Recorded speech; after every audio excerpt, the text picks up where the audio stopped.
Senator Whish-Wilson. Senator Waters.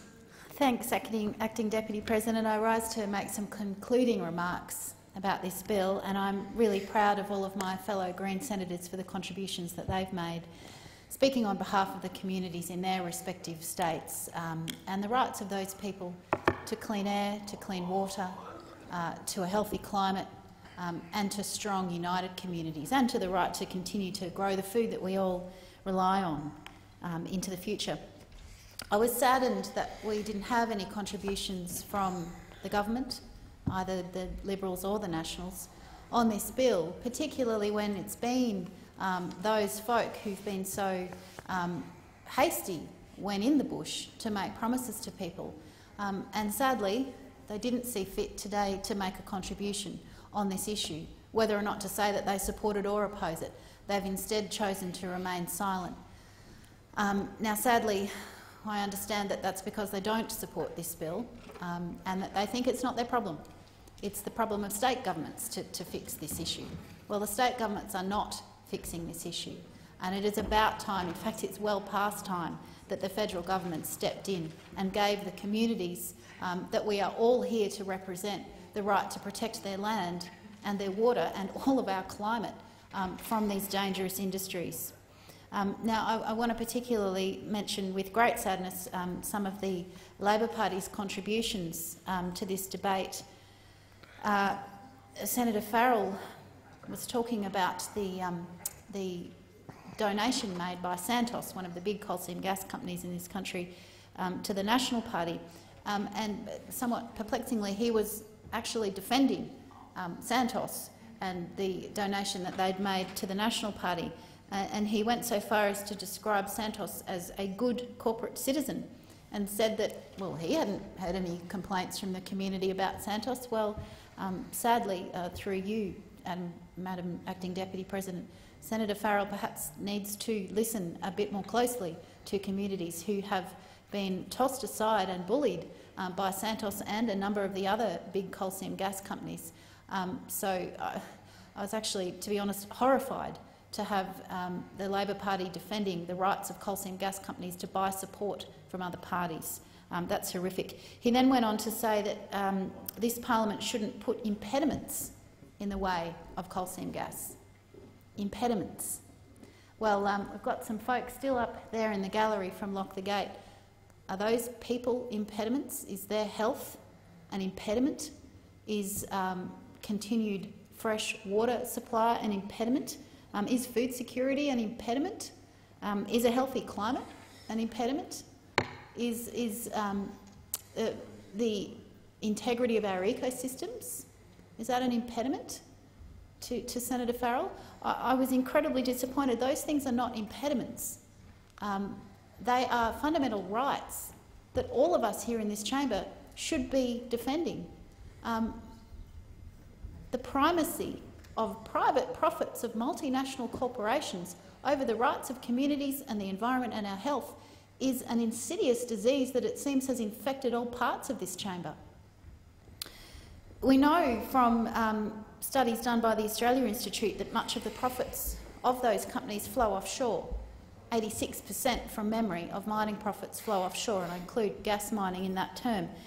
So why the private profits of overseas multinationals should somehow trump the health of communities, of land, of water, of the climate, of the reef, and why those things should merely be an impediment to those private profits, it's incredibly disappointing. And sadly, it says to me that the fossil fuel companies have got their hold on both of the big parties in this place, on all of the big parties.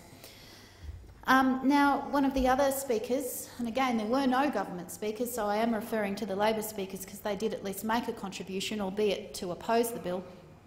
Senator Furner talked about the jobs that the coal seam gas industry in particular has provided, he claims. Well, I would say two things about that. Look at the jobs figures that were promised by those companies in their environmental impact statements, and then look at the reality.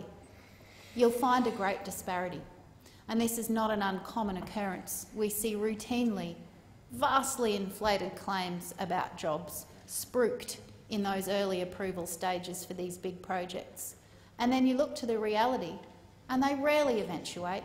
They're rarely for locals. They're often fly-in, fly-out workers, and rarely does the time frame for those jobs ever provide any meaningful support to those people. Those jobs figures are inflated, but the other key point that I wanted to mention, if we're talking about jobs, what about the jobs in agriculture? What about the jobs in the tourism industry? Why is it that those jobs are somehow worth less than jobs at coal seam gas companies? I don't understand. We've got long-term sustainable jobs in agriculture, in tourism, that could actually last us, that could prop up this economy for years to come, and yet somehow they are less important than the short-term jobs for fossil fuel companies. Now, it doesn't add up. It doesn't add up in terms of the time frame for those jobs, and it doesn't add up in terms of the sheer numbers either. We've got, at last count, and I acknowledge my ABS figures are perhaps a year or so out of date now, about 30,000 people in the mining industry in Australia. We've got 63,000 people who need a healthy Great Barrier Reef for their livelihood. So even on a pure numbers parameter, that does not stack up. So I take great umbrage at Senator Furner's ability to sadly parrot back the rhetoric of the coal seam gas companies rather than actually properly consider the effect that this industry has on agriculture and tourism. You cannot coexist. Coal seam gas threatens the surface operations of farming and it threatens the groundwater. It cannot coexist with agriculture. And it cannot coexist with a thriving tourism industry when you've got those national landscapes that have been listed across the country threatened by coal seam gas and coal mining, and when you have the Great Barrier Reef, our greatest tourism asset, likewise threatened by the export of those commodities. Some jobs are more important than others, it seems. Now, I want to again flag my concerns with the well, fangirling, if I can use the common term, that we saw from Senator Farrell in terms of Santos. Good corporate citizens, he says, that we shouldn't be putting impediments in their way. Look, you know, I don't like to get personal here, but Senator Farrell, we are all here to represent people. We're here to represent our communities. We're not actually here to represent Santos. They're doing pretty well by themselves. I'd ask all senators to reflect on the fact that we've had a delegation from Lock the Gate in this place this week, seeking meetings with each of you, I understand, and certainly some senators and many members have met with that delegation, as they should. We get a lot of lobbyists walking these halls, a lot of big mining companies, a lot of gas companies, you know, a lot of the big end of town. They get ready access to governments, whichever colour they're from. It's not often that the community has their voice heard or reflected. Now is the most crucial time for that to happen, and as I say, we've still got Lock the Gate folk in the public gallery, and they've been here all morning. They'll still be here today, and I would urge you, please, to continue to seek meetings with the folk who are from your states that you are here to represent.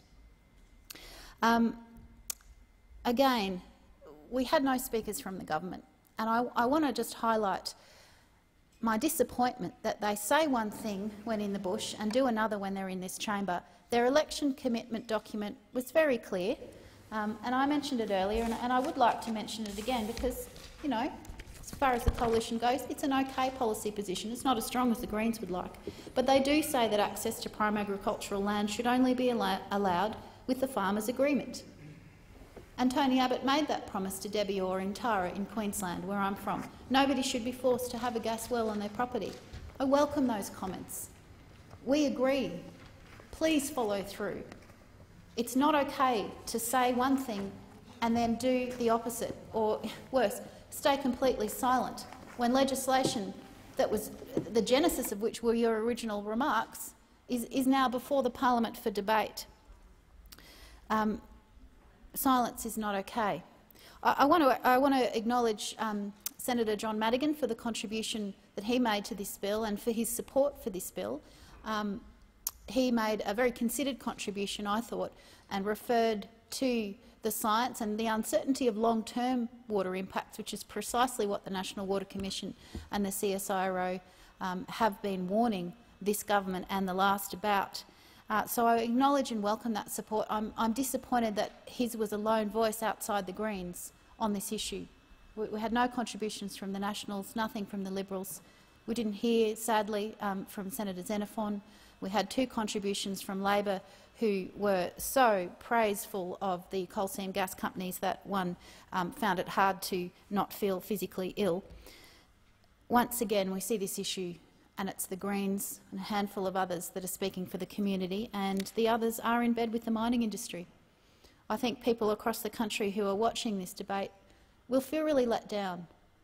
And the contrast between the short-term interests of a vested few and the long-term interests of the nation have been brought into stark contrast this morning. We're in an age of food insecurity. We're in an age of climate change. We're on a continent that's in a permanent age of water constraints.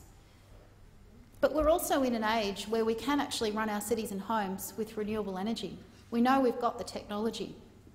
We know that actually renewable energy production is more job-intensive than those traditional fossil fuel energy sources. We know, of course, that they don't have the terrible climate impacts that those fossil fuel sources do. We know that we should be in an age where people have the right to be represented in this chamber and where communities should have the right to resist the invasion of their properties by self-invested, profit-hungry multinational corporations who want to destroy their land and water to make a quick buck and then bugger off and leave them with the remainder of what was once good quality farmland, rob future generations of the ability to keep farming that land, rob those communities of their heart and soul and their sustenance. I'm hoping that between now and when this bill comes to a vote, which will be soon, people can have a change of heart, but sadly with the contributions that we've seen this morning, that looks incredibly unlikely. But we Greens don't give up, and neither does the community. I want to once again pay tribute to the Lock the Gate Alliance members who've been here this week. I want to particularly single out Drew Hutton, who is the grandfather of that movement, who has really given people in the community hope. And they have cause for hope. I do have a fundamental belief in the goodness of people in this chamber. Clearly we have incredibly different policy perspectives on this and a number of other issues. But I do like to think that we are all open to science and that we can act as rational representatives for our communities. So I would urge all members, and I do acknowledge that at least there's some people in the chamber, often when you give these speeches there aren't, so thank you for at least being present. I would urge you to listen to the community, to listen to the science and to think long-term about the sustainability of the industries that we support in this country. Our water is too precious to lose. Our food security is on a knife edge. Our climate will affect our grandchildren's future and those of every other single creature and human being that we share this planet with and those to come. I urge your support for this bill. Thank you, Deputy President. Thank you, Senator Waters. The question is that the bill be now read a second time. Those of that opinion say aye. Those against say no. I think the noes have it. Division required. Ring the bells.